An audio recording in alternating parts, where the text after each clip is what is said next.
Hello, this is Deborah Matthews, Vicar of Verwood, speaking on this Sunday of Pentecost. 50 days after the resurrection of Jesus, we celebrate Pentecost, and that's when we remember the beginning of the church. So today is the church's birthday.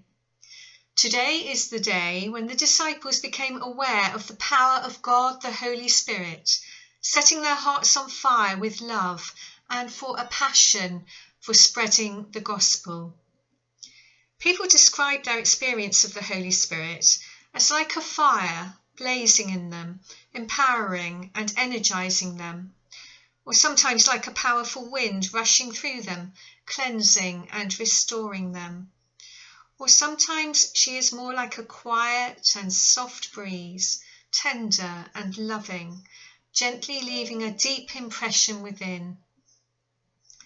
God, who inspires us and energizes us and drives us out into the world, also holds us close in times of dejection and brokenness.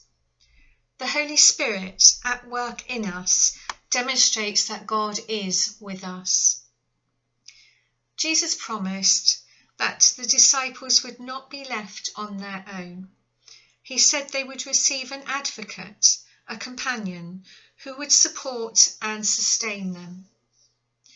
And when the disciples felt God's Holy Spirit at work within them, they recalled the words of Joel, one of the Old Testament prophets, who spoke of a time when visions and the dreaming of dreams would point towards a tangible reality. The disciples embraced a new hope for the future, and they believed in all the possibilities which had opened up before them.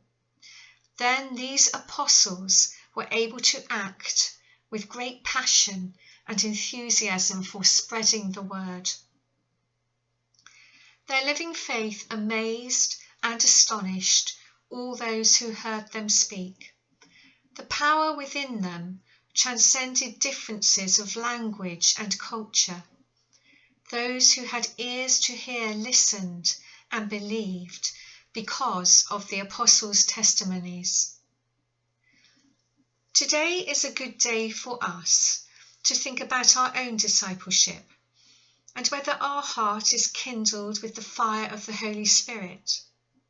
Can you speak passionately about your living faith so that others may come to know Jesus?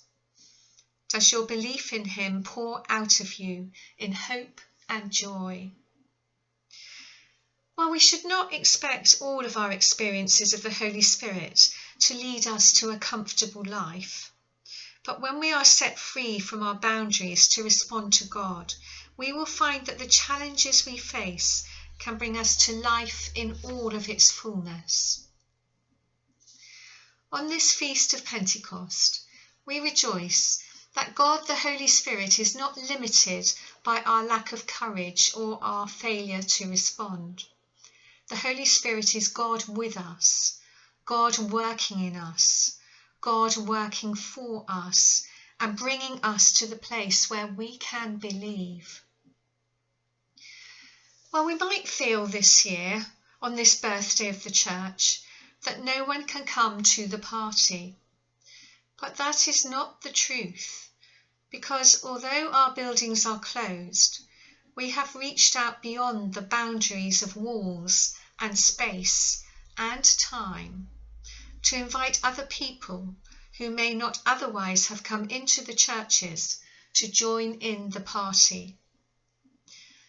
Jesus promised that if we love him and believe in him, that the Spirit of truth will be with us forever, and we will know that he abides within us.